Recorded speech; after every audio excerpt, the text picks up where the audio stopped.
तो hello guys, चलिए आज हम देखते हैं कंपैरिजन ऑफ मैग्नेटिक मटेरियल। मतलब हम इनको कंपेयर करते हैं, आप कह सकते हैं इनके बीच में डिफरेंस भी देख रहे हैं ये। तो सबसे पहला कंपैरिजन करते हैं इनके मैग्नेटिक मटेरियल के डिवीजन का।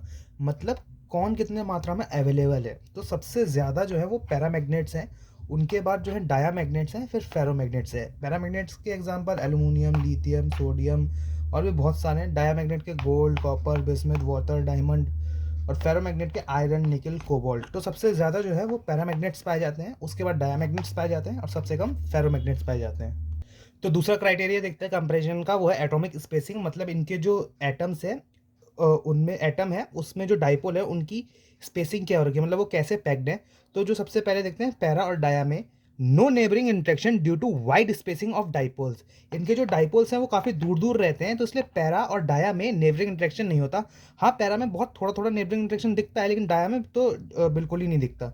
और दूसरा है ferromagnetic material, high neighbouring interaction due to close spacing of dipole in domain. जो फेरोमैग्नेटिक मटेरियल होते हैं, इनके जो डाइपोल होते हैं वो डोमेन में काफ़ी क्लोजली पैक्ड होते हैं, जिसके वजह से इनमें आपस में नेबरिंग इंटरेक्शन दिखता है फेरोमैग्नेटिक मटेरियल में।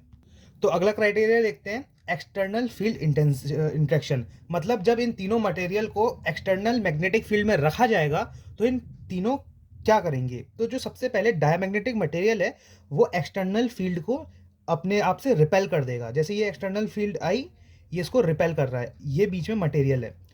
दूसरा है पैरामैग्नेटिक मटेरियल, इसके कुछ कुछ जो फील्ड लाइंस है वो इसके थ्रू पास हो जाएंगी, बट कुछ कुछ जो है वो पास हो जाएंगी। तो मतलब ये वीकली अट्रैक्ट करेगा एक्सटर्नल मैग्नेटिक फील्ड को। अब आते हैं फेरोमैग्नेटिक मटेरियल पे।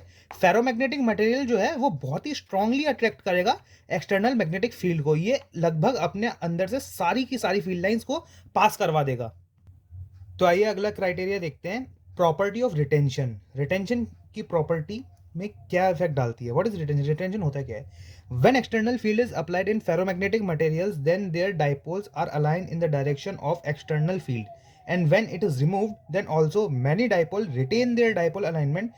This is called retentivity. मतलब जब एक फेरोमैग्नेटिक मटेरियल को हम एक्सटर्नल मैग्नेटिक फील्ड में प्लेस करते हैं तो उसके जो डाइपोल्स हैं वो मैग्नेटिक फील्ड के डायरेक्शन में अलाइन हो जाते हैं। लेकिन जब हम इस मैग्नेटिक फील्ड को हटा देते हैं, जब उस एक्सटर्नल फील्ड को हटा देते हैं, फिर भी बहुत सारे डाइपोल्स एक फेरोमैग्नेटिक मटेरियल में उसी डायरेक्शन में अलाइन रहते हैं। उसी डायरेक्शन में अलाइन रहने को कहते हैं retain their dipole alignment in the same direction. तो उसी रिटेन करने को कहते हैं हम रिटेंटिविटी। तो आइए रिटेंटिविटी को आगे समझते हैं। जैसे कि ये डायामैग्नेटिक है, ये पैरामैग्नेटिक है, फेरोमैग्नेटिक है। डायामैग्नेटिक को देखते हैं। जब डायामैग्नेट को हम इनिशियल स्टेज में देखेंगे, मतलब हम नेचुरली देखेंगे, तो इसमें कोई डाइपोल्स नहीं होते। लेकिन जब हम इसको एक्सटर्नल मैग्नेटिक फील्ड में प्लेस करते हैं, जिसका डायरेक्शन ये एच है, तो इसके अपोजिट डायरेक्शन में पोलैरिटी इंड्यूस हो जाती है। मतलब डाइपोल जो है इसके अपोजिट डायरेक्शन में, इसके उल्टे डायरेक्शन में डाइपोल्स आ जाते हैं। फिर से जब हम इनके वो एक्सटर्नल मैग्नेटिक फील्ड को हटा देंगे तो एच की वैल्यू जीरो हो जाएगी और इनके जो डाइपोल्स हैं वो भी हट जाएंगे। अब आते हैं पैरामैग्नेटिक मटेरियल में। पैरामैग्नेटिक मटेरियल के केस में नेचुरली जब हम इसको देखेंगे, ऑब्जर्व करेंगे, तो इसमें डाइपोल्स पाए जाते हैं। लेकिन जब जो इनका नेट डाइपोल होता है वो होता है जीरो के इक्वल। फिर जब हम इन्हें एक्सटर्नल मैग्नेटिक फील्ड में प्लेस करते हैं तब इसके जो डाइपोल्स हैं वो मैग्नेटिक फील्ड लाइन के डायरेक्शन में अलाइन हो जाते हैं। लेकिन फिर से जब हम इसे हटाएंगे, मैग्नेटिक एक्सटर्नल मैग्नेटिक फील्ड को हटाएंगे, तो इसके सिर्फ कुछ ही जो डाइपोल्स रहेंगे वही अलाइन रहेंगे मैग्नेटिक फील्ड लाइन के तरफ डायरेक्शन में, और बाकी सब वापस से नॉर्मल रैंडम डायरेक्शन में हो जाएंगे। लेकिन जो फेरोमैग्नेटिक मटेरियल हैं, इनको जब हम नेचुरली ऑब्जर्व करते हैं, इनके वो डोमेन में पाए जाते हैं। फिर जब हम इनको एक्सटर्नल मैग्नेटिक फील्ड में रखेंगे तो इनके सारे के सारे जो वो है डाइपोल हैं वो अलाइन हो जाएंगे, इस डायरेक्शन अलाइन हो जाएंगे मैग्नेटिक फील्ड लाइन के डायरेक्शन में। और जब हम उस एक्सटर्नल मैग्नेटिक फील्ड को हटाएंगे तब भी ज़्यादातर जो डाइपोल्स हैं वो अलाइन रहेंगे उसी सेम मैग्नेटिक डायरेक्शन के डायरेक्शन में, मैग्नेटिक फील्ड लाइन के डायरेक्शन में अलाइन रहेंगे ज़्यादातर डाइपोल। तो यही है रिटेंटिविटी जो फेरोमैग्नेटिक में पाई जाती है, पैरामैग्नेटिक में बहुत ही कम पाई जाती है और डायमैग्नेटिक में तो पाई नहीं जाती। तो आइए अब हम आगे बात करते हैं। फिफ्थ में है क्वालिटी। इनकी क्वालिटी देखिए। जैसे कि आप एक डायमैग्नेट मटेरियल को लेंगे तो इसकी जो वो है डाइपोल्स, वो मैग्नेटिक फील्ड लाइन के अपोजिट में अलाइन होंगी, पर सारी की सारी नहीं होंगी, कुछ रह जाएंगी। सिमिलरली जो पैरा है, पैरामैग्नेटिक मटेरियल है, ये जो मैग्नेटिक फील्ड लाइन होंगी इसकी डायरेक्शन में होंगी, इसमें भी कुछ रह जाएंगी, लेकिन जो फेरोमैग्नेटिक मटेरियल है इसमें लगभग सारी की सारी जो है वो मैग्नेटिक फील्ड लाइन के डायरेक्शन में अलाइन हो जाएगी due to domain neighbouring interaction present in domain. अब देखिए, जैसे फॉर एग्जांपल जो डायमैग्नेटिक मटेरियल है, किसी मटेरियल की ससेप्टिबिलिटी -10⁻⁵ है। डायमैग्नेटिक मटेरियल की जो ससेप्टिबिलिटी होती है वो नेगेटिव होती है और कम होती है। तो एग्जाम्पल के तौर पे हम ले लेते हैं ससेप्टिबिलिटी इज इक्वल टू -10⁻⁵। इसका क्या मतलब हुआ?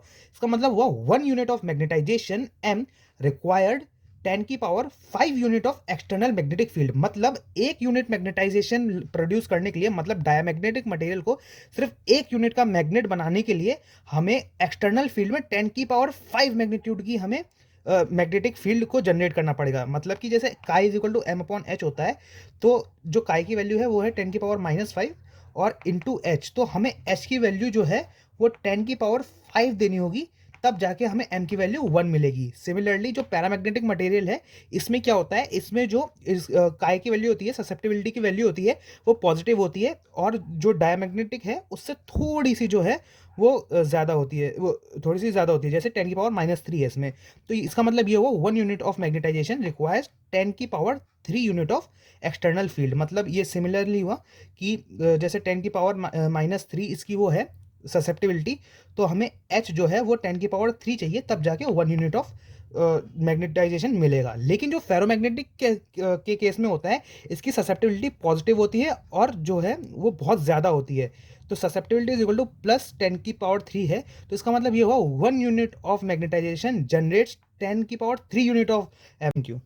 इसका मतलब ये है कि जो जैसे काई की वैल्यू यहाँ पे 10⁻³ है into h is equal to m, तो हम अगर h को 1 यूनिट भी h दें, अगर हम एक्सटर्नल मैग्नेटिक फील्ड 1 यूनिट भी दें, तब भी हमें 10⁻³ यूनिट मैग्नेटाइजेशन मिलेगा।